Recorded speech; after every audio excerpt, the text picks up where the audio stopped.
On January 22nd, here at Chagrin Valley Wellness Center, we're going to have a stretching class, or a class about the myths of stretching.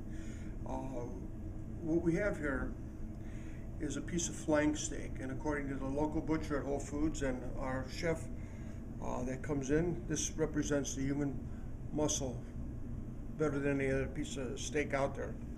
So what you'll notice is the striations and the lines of the muscle. When we talk about stretching, we talk about how we're going to stretch a muscle. As you can tell, I'm pulling on this rather vigorously, and you can't stretch. It has a little bit of stretch to it, but very little. What stretches when you're doing that is the connective tissue, which is represented and which encapsulates the muscle. And this is what stretches. So when we stretch, we're actually stretching the connective tissue and not the muscle fibers themselves. So what we're going to do is we're going to demonstrate and we're going to explain how people injure themselves by stretching inappropriately and correctly, and why you don't need to stretch before and after exercise, because before and after exercise you've already stretched the connective tissue. When you go to before exercise, you should stretch doing the exercise you plan on doing, and after you've already stretched the tissue, so there's really no need to stretch post-exercise. So that's what we're going to be showing you. I just wanted to show this piece of meat here that doesn't stretch. As you can see, there's just very little bit of movement to it. A muscle either shortens or lengthens. Shortens or lengthens. That's all a muscle can do. So what we're going to do is we're going to represent on Terry, we're going to do some stretching of the connective tissue and show you the differences. A piece of flank steak is about the length of Terry's quadricep muscle. So if we can't stretch that muscle, what does stretch? Well, connecting the muscle to the bone are what we call tendons. Tendons are an extension of this connective tissue. That connective tissue then is what we're going to be actually warming up.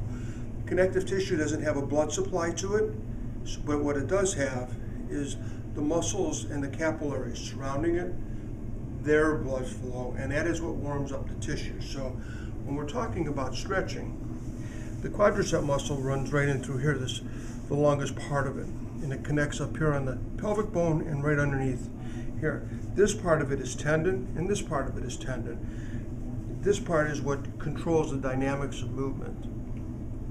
So if I was just to take and put my fingers on the muscle, my thumbs, that's as far as it elongates, and that as far as it shortens.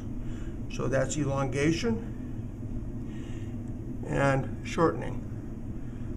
Okay, and that's all the muscle does.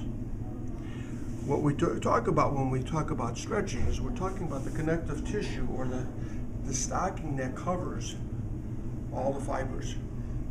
So when we want to stretch something, we want to basically create enough activity in the muscle to create enough blood flow that will warm up this connective tissue, because that tissue doesn't have a blood flow. It has cellular fluid, which is a thick syrupy fluid and needs to be warmed up. So prior to walking or running or whatever exercise you're going to do, even if it's yoga, everything should be done in a slow, very methodical way, so that as you put tension on that muscle. So if I'm going to put elongation tension on that muscle, I'm causing the muscle to work. Now what it'll do is many fibers have to contract or elongate for that muscle to start to warm up. But what Terry should start to feel now is a warming of the muscle tissue, and that's just increased blood flow. Now that increased blood flow is coming from two sources right now. One, the elongation of the muscle, and two, from my hands. All right. But what we're trying to do now, as we're doing that, Terry's going to actually start to experience movement, and that'll be that nylon stocking over the meat actually starting to loosen up and allow the blood flow, to allow the connective tissue to start to elongate and reformulate itself. That's what stretching does. So when you go in and you do ballistic stretching or real harsh stretching, what you can do is you can tear that connective tissue. And that is what most people feel as the burning experience. And when you do a slow dynamic stretch like we're doing right now, where there's no sudden movements, there's just a comforting movement to that tissue, and it reformulates itself and surrounds all the fibers. This also is, as we're doing this, is actually going down to where the muscle attaches to the bone. And that's called, there's a connective tissue like that nylon stocking that goes over the bony structure as well. And there's a difference. Now, I don't know if you can tell, but when we started, this steak was about the length. On this leg, you can see it's the length of the tissue, the muscle of the leg. And on this length now, it is shorter.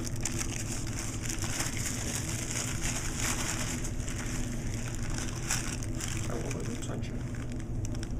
But you can see how much shorter now the muscle is, or the steak is compared to the left leg, as it is the same length now on the right leg. This is what we're going to be discussing on January 22nd. There will be former PT, Josh Trenton, chiropractor Dr. Tim Keys, and myself giving you a presentation on what stretching is and isn't.